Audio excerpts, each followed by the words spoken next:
Welcome to my YouTube channel Shiksha Diksha. तो चलिए start करते हैं आज की अपनी वीडियो। आज की जो वीडियो है मैंने बताया रेलवे के लिए, मैं अभी फ़िलहाल जितनी भी वीडियोज़ हैं वो बना रही हूँ। तो रेलवे के ही लिए हमने कुछ इंपॉर्टेंट क्वेश्चन उठा के रखे हैं जो रेलवे के एग्जाम्स में पूछे गए हैं या आगे जिनके पूछे जाने के चांसेस हैं। तो ऐसे ही कुछ क्वेश्चन जो जीएस के हर सेक्शन से रिलेटेड है, चाहे वो पॉलिटी हो चाहे किसी भी हिस्ट्री हो, हर जगह से मैंने कुछ कलेक्ट किए हैं क्वेश्चन, उन्हीं के बारे में आज ये हम अपनी सारी वीडियो बनाएंगे। आगे जितनी भी है ऐसे बहुत सारे क्वेश्चन मैं आगे अपनी सारी वीडियोस में लाते जाऊंगी।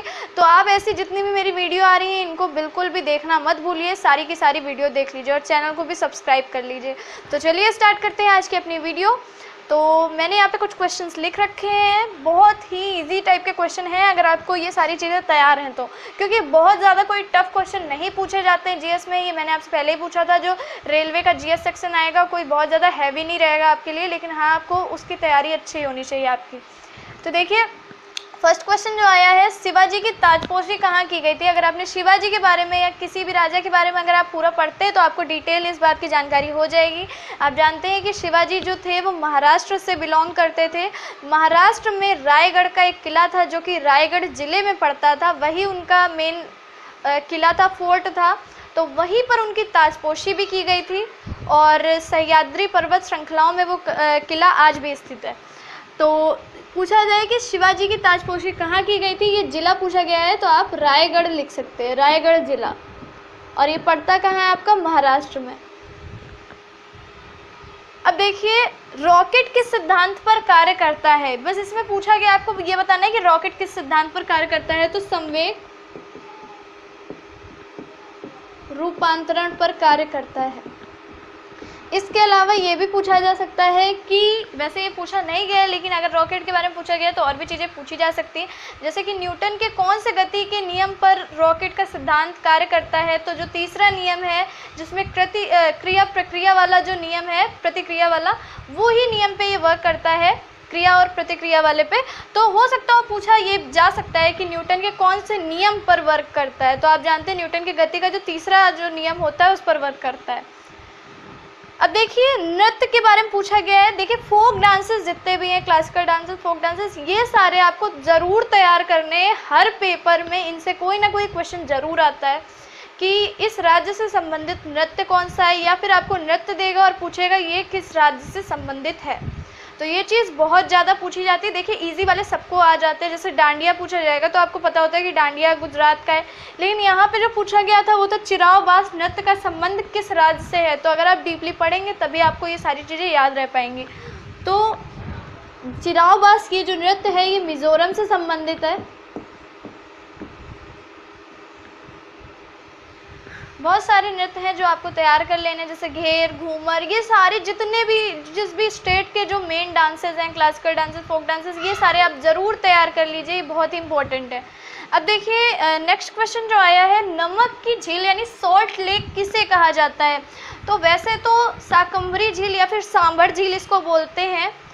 अब जो है ये झील लगभग ख़त्म होने के कागार पे है, ये भी बोला जा सकता है, क्योंकि इतनी ज़्यादा बोरवेल्स वहाँ इतनी ज़्यादा खुदाई कर दी गई है, राजस्थान के एक ज़िले में पड़ती है, इतनी ज़्यादा खुदाई कर दी गई है कि वहाँ पे जो पानी है एक तरीके से बस समझ लीजिए अब सूख ही गया है। लेकिन अभी भी अगर ये क्वेश्चन पूछा जाएगा तो आपको लिखना ही पड़ेगा कि नमक की झील यानी सॉल्ट लेक किसे कहा जाता है। तो सांभर झील, इसी का दूसरा नाम है शाकंभरी झील।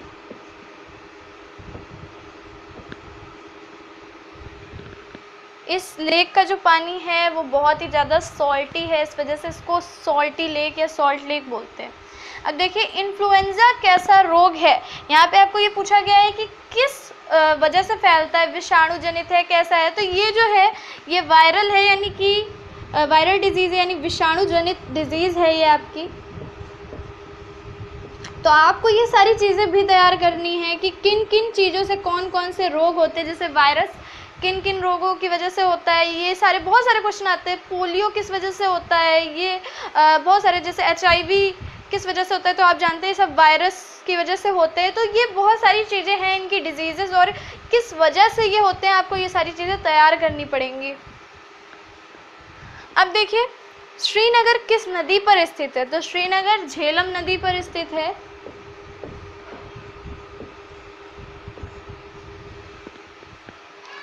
वायुमंडलीय दाब की यानी एटमॉस्फेरिक प्रेशर की यूनिट पूछी गई है। वायुमंडलीय दाब की इकाई क्या है?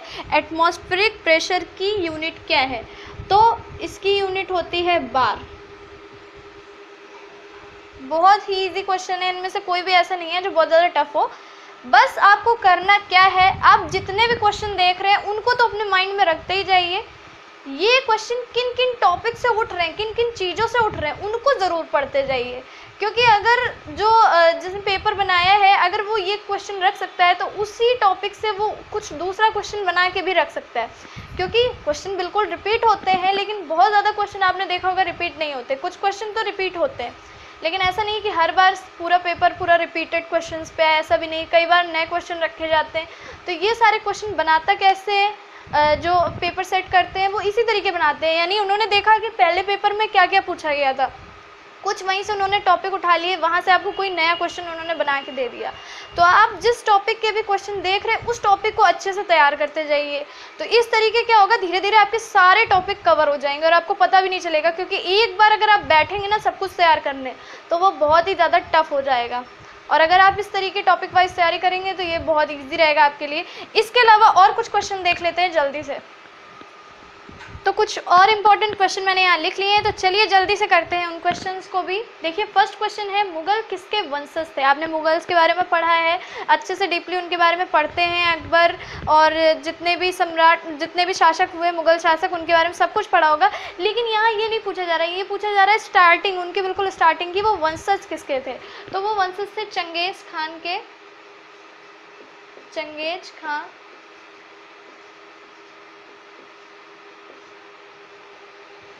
अब देखिए सेकंड क्वेश्चन आया है, बिंबिसार किसका शासक था?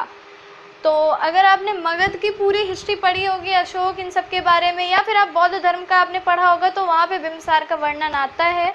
तो बिंबिसार शासक थे मगध के।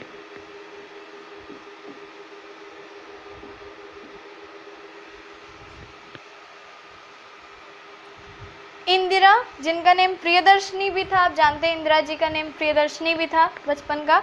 इंदिरा प्रियदर्शनी स्टेडियम कहाँ स्थित है? पूछा जा रहा है कि इंदिरा प्रियदर्शनी स्टेडियम कहाँ है। तो इंदिरा प्रियदर्शनी स्टेडियम है पुणे में, जो कि है महाराष्ट्र में। अब देखिए पूछा गया साल बाई की संधि कब हुई थी? तो गाइज ये जितनी भी संधियां हैं, और मैंने अभी आपको जब पहले वीडियो बनाई थी जिसमें मैंने CHSL के सारे इंपॉर्टेंट टॉपिक्स बताए थे कि आपको क्या क्या पढ़ना है हिस्ट्री वगैरह में, वहाँ मैंने बताया था कि संधियां और जितने भी आपके युद्ध हुए हैं, जैसे पानीपत के जितने युद्ध हुए हैं, ये सारी चीज़ें आप लोगों को तैयार रखनी होती हैं। क्योंकि ये बहुत ही इंपॉर्टेंट है और कई बार पूछी जाती हैं, ये चीज़ें बार बार रखी जाती हैं। जितनी भी संधियाँ आपको वो सारी तैयार करनी है।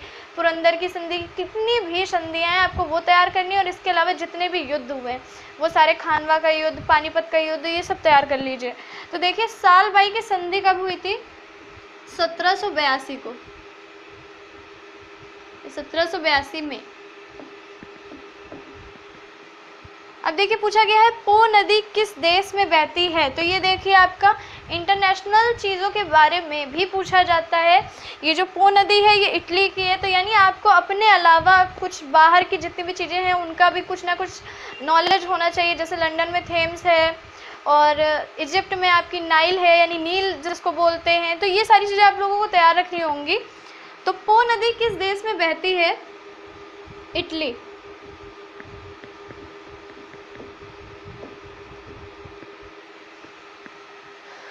मोमबत्ती का दहन कैसी अभिक्रिया है? आपने जब इंटर पढ़ा होगा तो आपको दो अभिक्रियाएं पढ़ाई जाती थी, ऊष्मा क्षेपी और ऊष्मा शोषी अभिक्रिया। एक जिसमें ऊष्मा का उत्सर्जन होता था, एक जिसमें अवशोषण होता था। तो ये देखिए मोमबत्ती का दहन, यानी जब मोमबत्ती जलती है वो कैसी अभिक्रिया है? तो वो ऊष्मा क्षेपी अभिक्रिया है।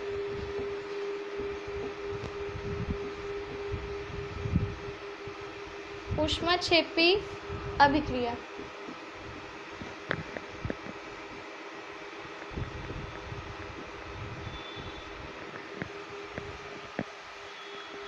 प्रायद्वीपीय भारत की सबसे बड़ी नदी, देखिए ये नहीं पूछा गया भारत की सबसे बड़ी नदी कौन है, प्रायद्वीपीय भारत की सबसे बड़ी नदी। यहाँ पे छोटी छोटी चीज़ों से अंतर कर देगा, और अगर आपने ध्यान नहीं दिया तो क्वेश्चन गलत भी हो जाता है।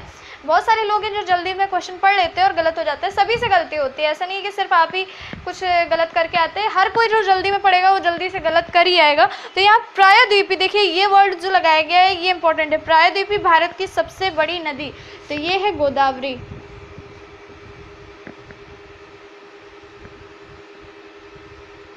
एक बार फिर से क्वेश्चंस को देख लेते हैं। देखिए, मुगल किसके वंशज थे, चंगेज खान। बहुत सारे ऑप्शन होंगे, तैमूर लंग भी एक ऑप्शन दिया होगा, तो आपको ये सारी चीज़ें देखनी होंगी। बिम्बसार किसका शासक था, मगध का। इंदिरा प्रियदर्शनी स्टेडियम कहाँ स्थित है, पुणे। सालबाई की संधि कब हुई थी, 1782 में। पो नदी किस देश में बहती है, इटली में। मोमबत्ती का दहन कैसी अभिक्रिया है, ऊष्माक्षेपी अभिक्रिया। प्रायद्वीपीय भारत की सबसे बड़ी नदी गोदावरी। ये जितने भी यहाँ मैंने क्वेश्चन लिखे हैं सारे के सारे रेलवे में पूछे गए थे, ग्रुप सी में, ग्रुप डी में, कहीं ना कहीं ये सारे क्वेश्चन आए हुए हैं, वो भी रेलवे में आए हुए हैं। तो सिर्फ ऐसा नहीं है कि रेलवे के क्वेश्चन आप कहीं से भी अगर आपको कुछ इंपॉर्टेंट मिल रहा है तो आप उसको ज़रूर सीखिए, ज़रूर पढ़िए। मैंने यहाँ पे जितने क्वेश्चन बताए ये अभी समझ लीजिए बहुत कम है, अभी आप लोगों को बहुत सारा पढ़ना है, और अगर आपने पहले से तैयारी कर रखी है तो बहुत ही अच्छी बात है। नहीं की है तो ये सारे क्वेश्चन देखिए, सिर्फ क्वेश्चन रट लेने से कुछ नहीं होगा, क्योंकि रिपीटेड क्वेश्चन आएंगे, बिल्कुल आएंगे, लेकिन ज़्यादा से ज़्यादा 5-6 क्वेश्चन रिपीटेड अगर आ गए, बाकी जितने क्वेश्चन हैं वो आपको हो सकता हो कि नए मिले या फिर बहुत पुराने पेपर से दे दे जो आपने नहीं अभी आप देख पाए। तो कोशिश ये कीजिए कि जितनी भी चीज़ें आप यहाँ पढ़ रहे हैं उनके टॉपिक ज़रूर पढ़िए अलग से, आप उनको अलग से तैयार कीजिए। जैसे मैं बताती चलती हूँ बीच बीच में कि ये चीज़ें आती हैं, इनको भी तैयार करते रहिए। बहुत सारे देखिए, नेशनल पार्क मैंने बताया था अपनी पिछली वीडियो में भी, और इधर भी मैं बता रही हूँ कि नेशनल पार्क से बहुत क्वेश्चन आते हैं, नेशनल पार्क बिल्कुल तैयार कर लीजिए, बहुत ज़्यादा क्वेश्चन उससे पूछे जाते हैं।